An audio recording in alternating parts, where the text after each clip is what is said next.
a nova lei dos juros. O que é essa nova lei para quem não conhece ou para quem caiu de paraquedas aqui nesse vídeo? Então tá. Eu tô falando desse tema aí, Pedro, há pelo menos desde julho, quando essa lei foi aprovada, tá?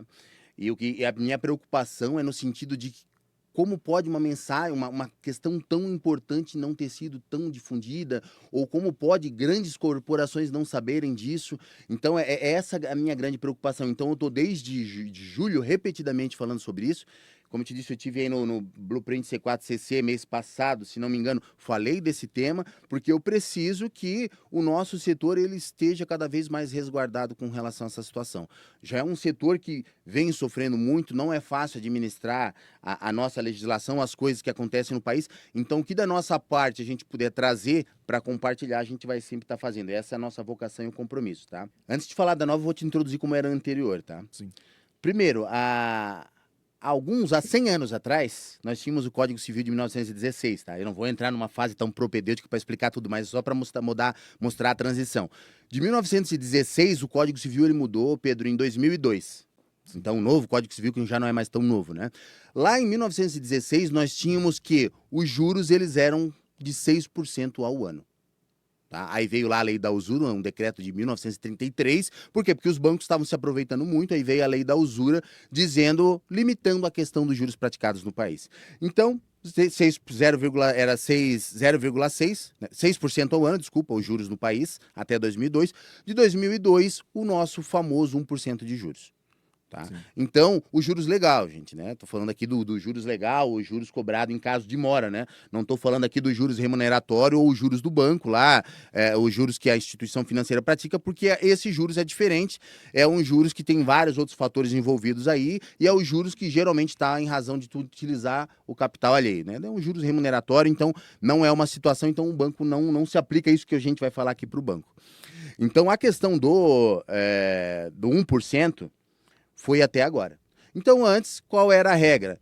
1% de juros mais a atualização monetária. Tá? 1% de juros, Pedro, mais a atualização monetária, nunca recompôs o prejuízo de credor nenhum, tá? Sim. De jeito nenhum.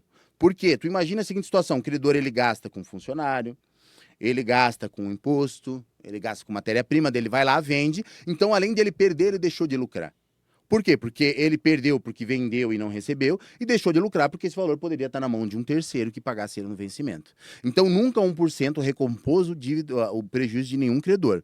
Então, onde falava isso? Lá no artigo 389 do Código Civil, ele falava responde o devedor pelos prejuízos, o 395 responde o devedor pelos prejuízos que a sua mora der a causa, o seu atraso der causa, mais honorários e juros e blá. Então, falava. Daí, lá no 406 do Código Civil, ele falava nas obrigações de pagamento em dinheiro, caso o devedor não pague no vencimento, ele vai pagar os juros nos termos do artigo 161 do Código Tributário Nacional.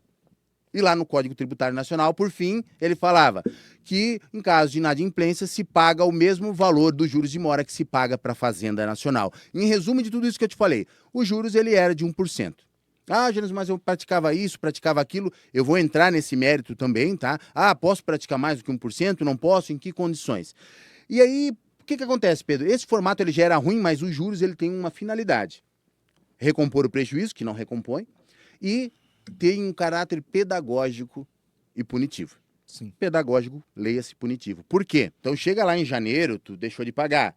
Eu sei que ainda que seja 1% seja pouco, mas vai chegar em dezembro de 2024, tu vai ter um prejuízo com isso. Sim. E claro que tu não vai querer ficar tendo prejuízo e tu na próxima vez vai pensar duas vezes se vai pagar ou não.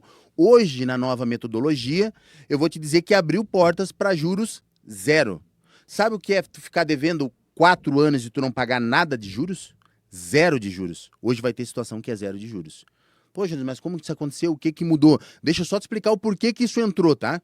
Sim. Já há mais ou menos 20 anos existia uma discussão sobre isso. Se cobra do devedor os juros de 1% ou a Selic. Há 20 anos, exato 20 anos, desde mais 22 anos, desde o advento do Código Civil, existia essa discussão. E aí essa discussão caiu lá no STJ e teve uma decisão agora acho que foi começo do ano. E olha só o que essa discussão se cinge a discussão, tá? Qual era o objeto dela? Um acidente de trânsito de 2013. Nesse acidente de trânsito, alguém foi lá e pediu uma reparação. Então, nas obrigações extraconcursais, ou seja, quando não tem um contrato e tal, foi um acidente, os juros eles incidem desde o evento danoso, 2013, o acidente. Daí, olha só o que aconteceu. Aí os ministros começaram a divergir. Não, agora saiu a condenação em 2016, a autora está até hoje sem receber por causa dessa discussão. E daí, uma das turmas falava, não, é a Selic. Outra, não, é os juros de 1%.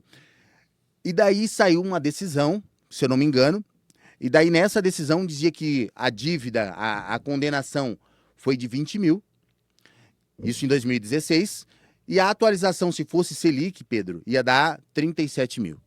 Se fosse juros de 1%, 51 mil. É uma diferença assim, ó, gigantesca. Gigante. E aí ficou nessa discussão. Vai, faz, não faz, não faz. E aí eu achei engraçado que justamente no seio dessa discussão se apresentou um projeto de lei para colocar a Selic como fator de indexação para a cobrança de juros. Quando foi apresentado esse projeto? Eu nunca vi um projeto ser decidido tão rápido, mas eu achei que foi bem rápido, tá? Dezembro de 23, foi apresentado pelo atual ministro da Fazenda e pelo antigo ministro da Justiça, o Dino, se não me engano, na época, falando que não, os juros no país ele não pode ser o de 1%, por uma segurança jurídica, que no meu entendimento não é totalmente seguro, tem que ser a Selic. Tramitou na Câmara, tramitou no Senado, aprovaram. O presidente atual sancionou dia 28 de julho deste ano. Deu um prazo de vigência de adaptação, tá, Pedro? O que é a vacância que eles falam? É o prazo de adaptação, de 2 meses. Então, 1º de 2024 passou a viger essa nova metodologia que abre porta para juro zero.